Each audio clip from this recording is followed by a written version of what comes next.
Hi, and welcome to my channel. And I'm doing an update on the new GhostZ that I recently made a video on, which is they call the GhostZ GhostZ.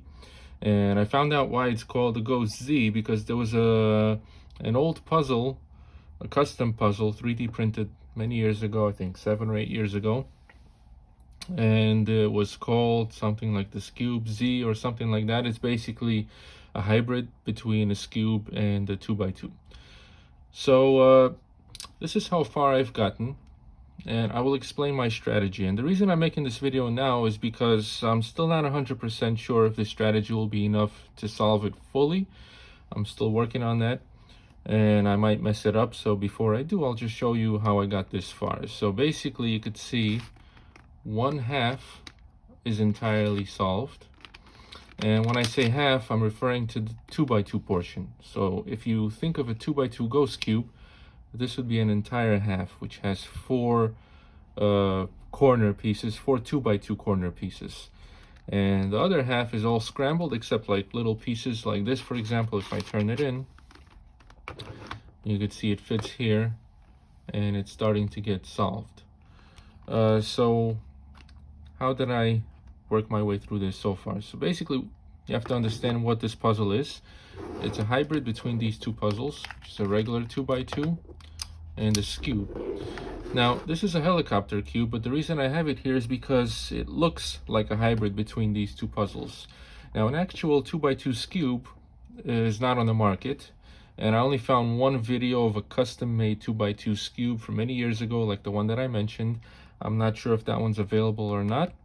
And so I'm gonna use this as a reference to explain how I did it. So as far as basically, obviously you have to reduce the puzzle and then solve it. Now you have two options. You could either reduce the Skewb centers, and as you can see, the corners of the Skewb corners, they're not cut in any way. They always remain intact on this ghost puzzle. So you could reduce the centers and then solve it as a Skewb, or you could reduce the 2x2 corners, which you can see this corner connecting with these pieces around it, and then solve the puzzle as a 2x2. The method that I've taken upon is to reduce it into a 2x2. So I'm reducing this puzzle into a 2x2, and basically by looking at it as clusters as these Skewb corners with these 3 pieces around it, so these kind of cluster corners.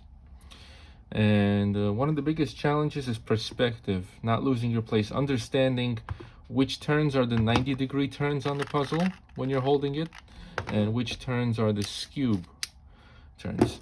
So the reason I find this method simpler is for a few reasons. One is because this ghost puzzle is ghosted as a 2x2. So basically, in order to mix it all up, you have to turn the 2x2 out of ghosting. And secondly is because I simply think it's easier for the perspective, as far as you don't have to worry about all kinds of Skewb algorithms and stuff like that. The Skewb moves you do only to reduce the these QB pieces of the 2x2, and then you do 2x2 algorithms to move around these pieces, and then you undo the Skewb moves, and little by little you build these blocks. And that's how I did it so far. So basically, let me just turn this. So you could see here,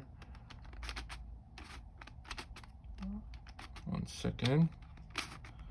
Okay, so let's say, starting to get a bit, okay, so you could see this is one cluster. So this is like the Skewb corner, and 1, 2, 3 pieces around it form the 2x2 corner. So it's basically like this right here. So this is the Skewb corner with the 3 pieces around it. So this is the Skewb corner with the 3 pieces around it. Here's another cluster, Skewb corner, which makes the 2x2. And so let's,